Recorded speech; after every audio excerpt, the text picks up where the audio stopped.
മംഗളൂരുവിൽ ബജ്രംഗ്ദൾ നേതാവ് സുഹാസ് ഷെട്ടിയെ കൊലപ്പെടുത്തിയതിൽ പ്രതിഷേധിച്ച് വിഎച്ച്പി ആഹ്വാനം ചെയ്ത ഹർത്താൽ പൂർണ്ണം. സംഘർഷ സാധ്യതയെ തുടർന്ന് മംഗളൂരു നഗരത്തിൽ നിരോധനാജ്ഞ പ്രഖ്യാപിച്ചിട്ടുണ്ട്.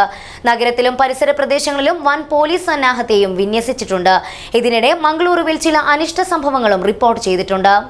TVS നാമൻസ് ഓട്ടോമൊബൈലിലൂടെ സ്വന്തമാക്കൂ പുത്തൻ അപ്പാച്ചെ സീരീസിലെ പുതിയ മോഡലുകളായ 160 V, RR 310, RTR 310 എന്നീ പുതിയ മോഡലുകളിലുള്ള ബൈക്കുകളുടെ ബുക്കിംഗ് ആരംഭിച്ചിരിക്കുന്നു. നിങ്ങളുടെ വാഹന സ്വപ്നങ്ങൾക്ക് നാമൻസ് automobile LLP, TVS authorised main dealer, Nullippady, Kasaragod.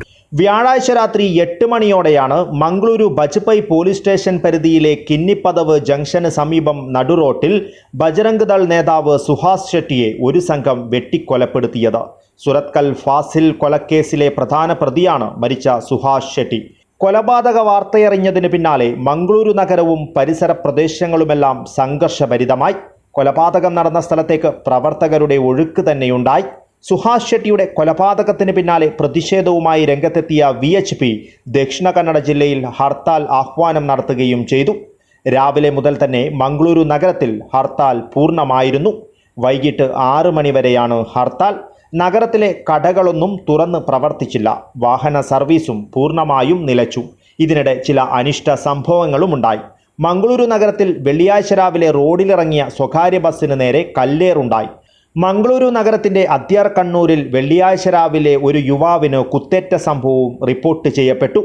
തൊക്കോട്ടിനടുത്തുള്ള കല്ലാപ്പ് മാർക്കറ്റിലേക്ക് പോകുവാൻ അദ്യാർ കണ്ണൂർ ഹൈവേയിൽ നിൽക്കുമ്പോൾ പുലർച്ചെ 3 മണിയോടെ 2 ഇരുചക്ര വാഹനങ്ങളിലായി എത്തിയ 4 സംഘം നൌഷാദ് എന്ന യുവാവിനെ പിന്നിൽ നിന്ന് കുത്തിയതായാണ് പറയപ്പെടുന്നത്.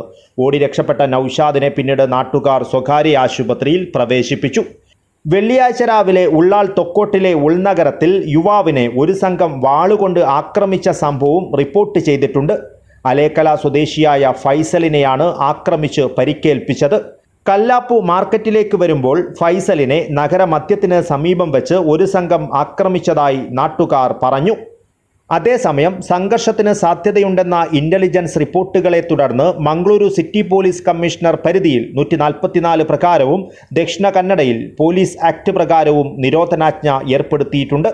അക്രമ സംഭവങ്ങൾ തടയുന്നതിന് കർണാടകയിലെ വിവിധ ഭാഗങ്ങളിൽ നിന്നായി കൂടുതൽ സായുധ പോലീസിനെ മംഗളൂരു നഗരത്തിന്റെ വിവിധ ഭാഗങ്ങളിൽ വിന്യസിച്ചിട്ടുണ്ട്. ഇതിനിടെ കൊലപാതകത്തിൽ പ്രതിഷേധിച്ച് BJPയും രംഗത്തെത്തിയിട്ടുണ്ട്. കൊലപാതകം അന്വേഷിക്കുന്നതിനായി ആഭ്യന്തരമന്ത്രി G. പരമേശ്വര 4 അംഗ പ്രത്യേക സംഘത്തെ ചുമതലപ്പെടുത്തി ഉത്തരവിറക്കിയിട്ടുണ്ട്. കൊലയാളികൾ ഉടൻ പിടിയിലാകുമെന്നും ക്രമസമാധാന പ്രശ്നങ്ങൾ ഉണ്ടാകാതിരിക്കുവാൻ സർക്കാർ നിതാന്ത ജാഗ്രതയിലാണെന്നും പരമേശ്വര അറിയിച്ചു. News bureau, Kasaragod.